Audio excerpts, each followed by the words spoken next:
अब इधर जब हम आए और कुछ ही दिन हुए थे कि हमारी रिपोर्ट आ गई, बहुत पीड़ा, बहुत कष्ट। तो उसकी जांच हुई तो पता चला किडनी दोनों फेल है।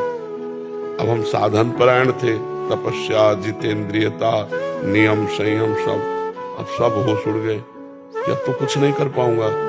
उस समय जब हमारी किडनी खराब हुई, ना एक पैसा था, ना एक व्यक्ति था, ना एक इंच जगह थी।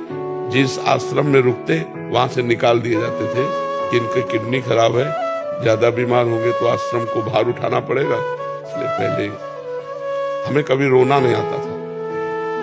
बस जिद्दी स्वभाव, अपने कर्तव्य को निष्ठा से निर्वाह करते हुए क्या नहीं हम कर सकते, हम सब कुछ कर सकते हैं।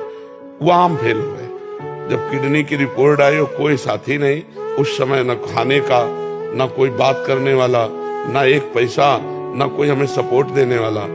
उस समय जब चारों तरफ निराशा ही निराशा थी और एक शरीर जिसके बल से हम भिक्षा मांग के खाते थे, साधना करते थे, उसकी भी किडनी फेल। तो अब उस हृदय को सोचो क्या होगा।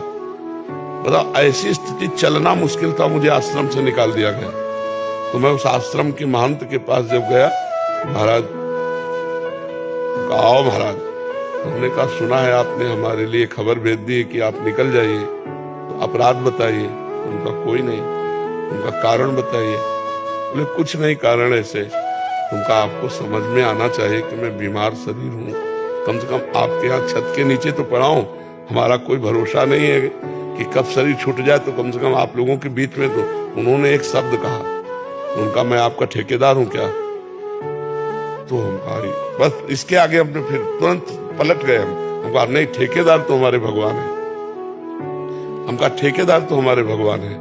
तो उनका 15 दिन का समय देते हैं आपका। हमका 15 मिनट का, बस आश्रम जाना, झोला कांधे में टांगना है।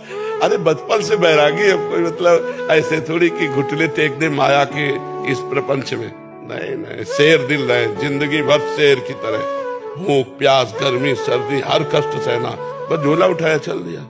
राधा वल्लभ जी के पास गए, हमका कहाँ रहे, क्योंकि वही है हमारे मालिक। सत्य मानिए, गेट के बाहर नहीं निकल पाए थे। एक संत आए, बोले झोला वोला कहाँ लिए घूम रहे महाराज?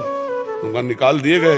बोले आओ ना, बढ़िया व्यवस्था कर दी। धीरे धीरे श्री जी ने ये व्यवस्था कर दी। कितनी बड़ी व्यवस्था कर दी।